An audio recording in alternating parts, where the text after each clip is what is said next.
Umat Muslim di India merayakan Idul Fitri di tengah gelombang kedua badai pandemi COVID-19. Di kota New Delhi, lockdown diberlakukan hingga 17 Mei. Lalu seperti apa suasana Lebaran di sana? Kita sudah terhubung melalui sambungan Zoom dengan Muhammad Agus Aufia, yaitu mahasiswa Indonesia yang saat ini berada di New Delhi, India. Selamat malam, Mas Agus. Minal aidin wal faizin, mohon maaf lahir batin, Mas. Selamat sore dari kota New Delhi, minal aidin wal faizin, mohon maaf lahir dan batin, Mbak Fani. Terima kasih Mas Agus sudah bergabung dengan kami. Mas Agus, bagaimana suasana Lebaran di sana di tengah gelombang pandemi COVID dengan angka atau kenaikan kasus ya lebih dari ratusan ribu setiap hari, bahkan jumlah kematiannya pun lebih dari 250.000 di sana, Mas Agus.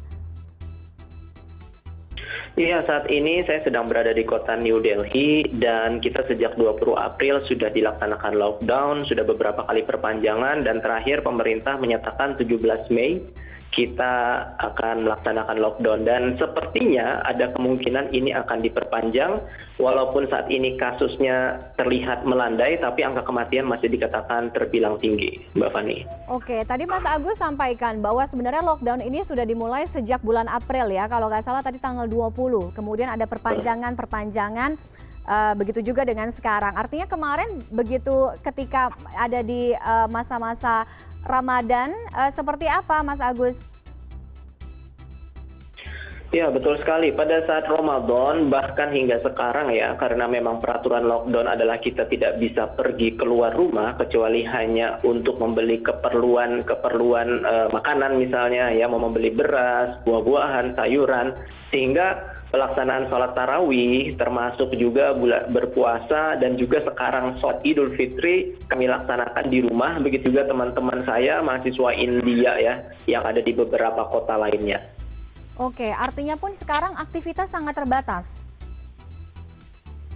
Iya, betul. Ya, sangat terbatas ya. Jadi hanya di sekitaran rumah saja kita bisa keluar membeli bahan makanan. Selebihnya saya kembali lagi ke rumah dan ya kita tetap di rumah saja sesuai dengan aturan pemerintah. Oke. Di India sendiri ketika mungkin tahun lalu ya, angka COVID-nya sempat ada di angka yang cukup rendah lah ya begitu. Kemudian sampai sekarang naik sampai sekarang ada di gelombang kedua. Apa yang Mas Agus lihat? Apa yang membuat kira-kira apakah tingkat kepatuhannya kah gitu atau seperti apa di sana sebenarnya suasananya?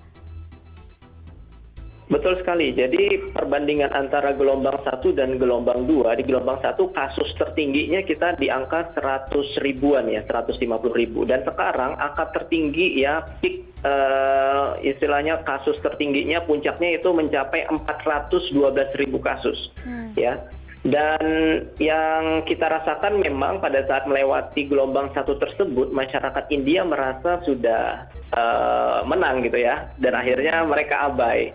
Sehingga beberapa protokol kesehatan menggunakan masker, menjaga jarak ya, seperti kegiatan-kegiatan pernikahan, kegiatan-kegiatan agama, termasuk juga kegiatan-kegiatan politik seperti kampanye dan juga pemilihan umum pun juga dilaksanakan gitu. Sehingga ini menjadi penyebab ya terjadinya gelombang 2 selain juga mutasi double ataupun mutasi 2 kali dari COVID-19 yaitu B1617 yang mana lebih cepat menyebar, gejalanya juga lebih berat dan juga bisa menghindari antibodi kita. Oke, artinya faktor atau indikator yang akhirnya memicu gelombang kedua ini sebenarnya cukup banyak ya, masif sekali. Penanganan, pengendalian dari pemerintah sendiri, Mas Agus melihat bahwa selama ini benar-benar tidak bisa mengendalikan masyarakat sampai akhirnya angkanya sebegitu parah.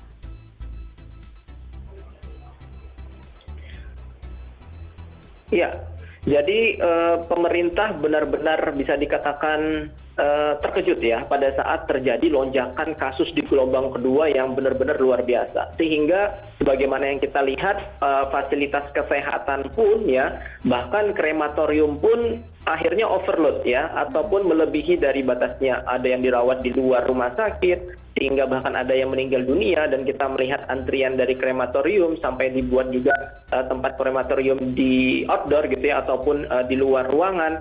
Ini menunjukkan pada saat itu pemerintah benar-benar terkejut ya dengan lonjakan yang begitu besar. Namun saat ini sedikit demi sedikit dengan melandainya kasus dan kembali menguatnya protokol kesehatan, fasilitas publik pun untuk kesehatan semakin lebih baik, tidak seberat seperti 2 pekan, 3 pekan yang lalu. Jadi sekarang ada perbaikan ya. Oke, bagaimana dengan program vaksinasi Mas Agus kalau di India sendiri? Substansinya, kemudian apakah Mas Agus sendiri juga sudah menerima vaksin kah? Teman-teman kita di sana, mahasiswa di sana kah? Oke, India sangat beruntung sekali ya, merupakan salah satu produsen vaksin terbesar di dunia. Mereka memproduksi Covaxin dan juga Covishield, dan merupakan salah satu negara dengan angka vaksinasi tercepat di dunia. Saat ini sudah ada hampir 180 juta vaksin yang sudah diberikan, dengan angka sekitar 2 juta vaksin dosis yang diberikan di setiap harinya.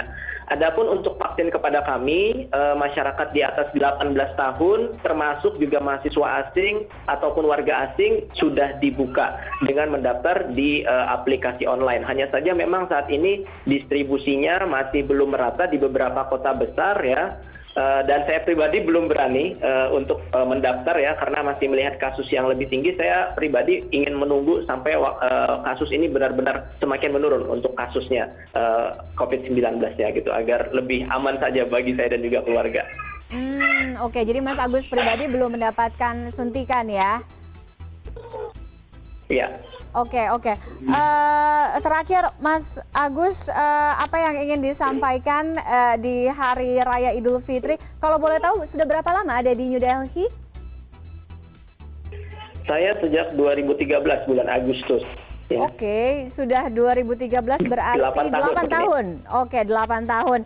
Silakan Iya. Mas Agus, di hari Lebaran ini karena harus silaturahmi virtual, mungkin ada keluarga di rumah yang menyaksikan karena tidak bisa berjabat tangan langsung, sungkeman langsung. Saya ingin menyampaikan kepada keluarga saya yang ada di Martapura, Kalimantan Selatan, dan juga keluarga istri saya yang ada di Dompu, Nusa Tenggara Barat, minal aizin wal faizin, taqabbalallahu minna wa minkum, mohon maaf lahir dan batin. Saya dari kota New Delhi memohon doanya agar kami dapat diberikan kesehatan, kebaikan dalam menjalani masa studi S3 ini, dan semoga saja nanti di tahun depan bisa berlebaran langsung di tanah air. Ya, dan saya meminta juga doa kepada seluruh rakyat Indonesia, semoga ya baik di Indonesia maupun di India kasus COVID-19 bisa menurun, tentunya dengan kita menerapkan protokol kesehatan. Amin. Mudah-mudahan situasinya bisa kembali kondusif, cepat terkendali. Yang penting sehat-sehat terus ya untuk Mas Agus dan juga keluarga. Terima kasih sudah bergabung dengan CNN Indonesia Connected malam hari ini. Selamat Lebaran sekali lagi. Selamat malam. Terima kasih.